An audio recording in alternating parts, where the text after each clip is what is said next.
What's up, PopWave fam? Get ready for a mind-blowing story that sounds like it's straight out of a meme. The legendary, infamous Fyre Festival has been acquired by none other than LimeWire. Yes, you heard that right. The platform that brought us questionable downloads in the early 2000s is now the new owner of the festival that promised luxury and delivered chaos. We've got all the details on this absolutely wild partnership that has everyone talking. And speaking of Fyre Festival, its infamous founder, Billy McFarland, is making headlines again. After serving time for fraud, he's sold off the rights and assets of the Fyre brand for a significant sum. We're breaking down exactly what this means for the future of the Fyre name and what McFarland plans to do with his newfound funds. You won't want to miss this. But the Fyre Festival saga isn't the only story we're unpacking today. We're also looking at how LimeWire, after its own turbulent past, is making a serious comeback. Once known for its peer-to-peer file sharing, LimeWire has been reborn as an NFT and digital collectibles platform. We're diving into their strategy and how this acquisition of Fyre Festival fits into their bold new vision for the future. And get this, LimeWire CEO Julian Zehetmayr is already teasing what's next for the Fyre brand, promising real experiences and definitely no cheese sandwiches this time around. Will this be a redemption arc for the ages, or just another chapter in the Fyre legend? Stick around as we unpack all of this and more. And hey, if you're loving this breakdown, make sure to smash that like button, subscribe to PopWave, and ring that notification bell so you're always in the loop.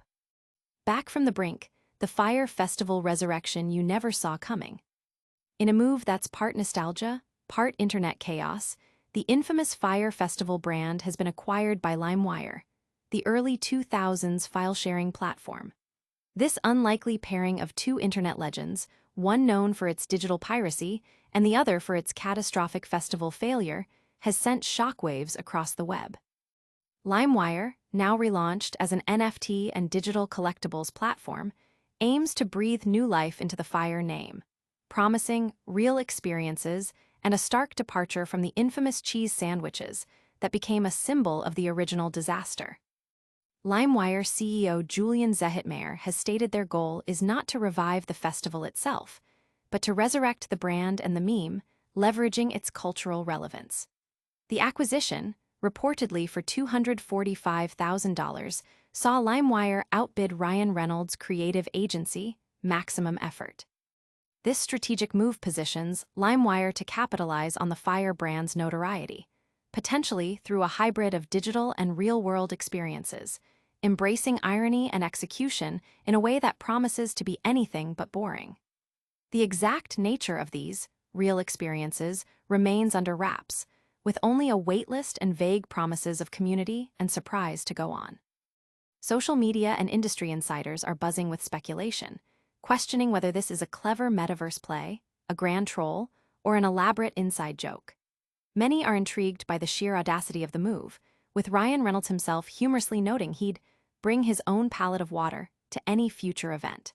The acquisition highlights a growing trend of brands embracing controversial or meme-worthy legacies for strategic resurrection, turning past failures into potential future successes. Will this unhinged partnership redefine digital resurrection, or is it destined for another spectacular flameout? Get ready, because the story of Fyre Festival's rebirth under LimeWire is just getting started. From prison to profit, Billy McFarland's Fyre Festival exit strategy. Billy McFarland, the disgraced mastermind behind the catastrophic Fyre Festival, has officially sold off the intellectual property, trademarks, and assets of his infamous brand. This move comes after his conviction for fraud and subsequent prison sentence, marking a significant financial exit from the Fyre saga. The sale, which fetched $245,300, saw the Fyre Festival assets, including an unspecified Caribbean festival location, purchased by LimeWire. This acquisition is part of LimeWire's plan to revive the Fyre brand as a meme and a platform for real experiences, steering clear of the original festival's disastrous pitfalls. McFarland's sale represents a stark contrast to the astronomical ticket prices attendees paid for the failed luxury event, with his earnings now earmarked towards his legal debts. While the exact details of how McFarland plans to utilize the funds remain private, the sale signifies a definitive closure to his direct involvement with the Fyre Festival brand.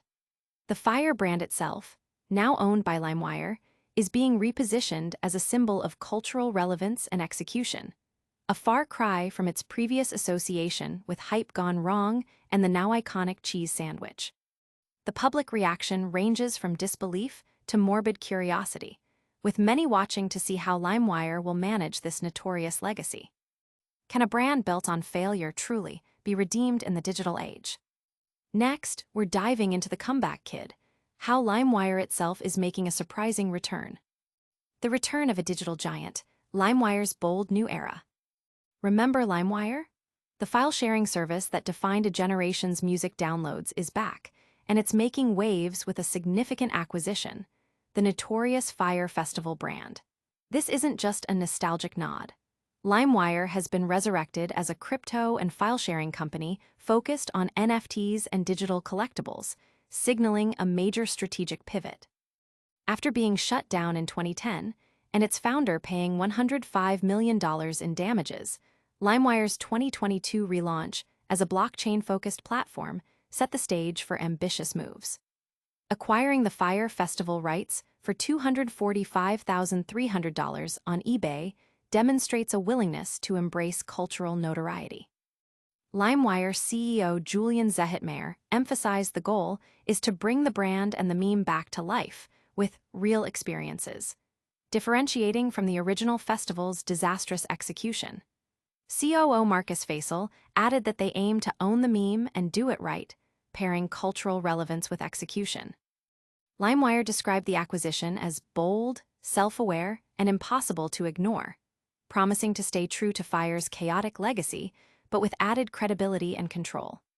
They've even hinted at expanding beyond the digital realm, raising questions about a potential third attempt at an in-person event. The acquisition beat out bids from notable parties like Ryan Reynolds' Maximum Effort, who humorously offered to bring his own water. The move has sparked widespread discussion about brand resurrection strategies and the enduring power of internet culture. Is this the ultimate redemption arc, or a recipe for more digital drama? Stay tuned as we uncover the full story behind LimeWire's surprising Fyre Festival acquisition. LimeWire acquires Fyre Festival, a bold bet on digital redemption. In a move that blurs the lines between internet history and future innovation, LimeWire, the iconic peer-to-peer music sharing site, has purchased the infamous Fyre Festival brand for approximately $230,000. This acquisition marks a new, ambitious chapter for both entities, with LimeWire aiming to leverage the notoriety of the festival's past failures into a modern digital experience. Fyre Festival, co-created by Billy McFarland and Ja Rule, was intended as a luxury music event on a private island in 2017, but famously collapsed into a disaster of disaster relief tents and canceled performers. Its downfall became a cultural phenomenon, amplified by documentaries. Now, LimeWire, rebranded as an NFT marketplace, sees an opportunity to rebuild the Fyre brand. CEO Julian Zehetmayr confirmed plans to incorporate cryptocurrency and NFTs, potentially offering redemption to past ticket holders and engaging the community through novel, tech-oriented methods. He envisions a future that includes a physical event, integrating digital assets deeply into the experience. This acquisition is seen as LimeWire's strategy to embrace cultural figures and brands, even those with controversial pasts. Zehetmayr believes the synergy between LimeWire's digital foundation and Fyre Festival's notoriety can create something entirely new. The industry is watching closely to see if LimeWire can transform a brand synonymous with failure into a successful venture through digital innovation, cryptocurrency, and blockchain technology. The investment is a high-stakes gamble, aiming to redefine the festival experience or risk becoming another cautionary tale. Will this digital revival finally deliver on the Fyre promise, or is it just a meme waiting to happen? We've got all the details on this wild acquisition, but first, let's recap the biggest stories of the day. All right, PopWave viewers, what a ride! We saw the legendary Fyre Festival get a wild resurrection by the equally legendary LimeWire. Billy McFarland is cashing in his Fyre Festival assets, and LimeWire is aiming for redemption with digital experiences. And LimeWire itself is back, not for illegal downloads, but for NFTs and the Fyre brand. What a time to be online. If you enjoyed this deep dive, don't forget to hit that like button, subscribe to PopWave for more epic breakdowns, and ring that notification bell so you're always the first to know. Follow us on all social platforms for behind-the-scenes content and more. We'll see you in the next one.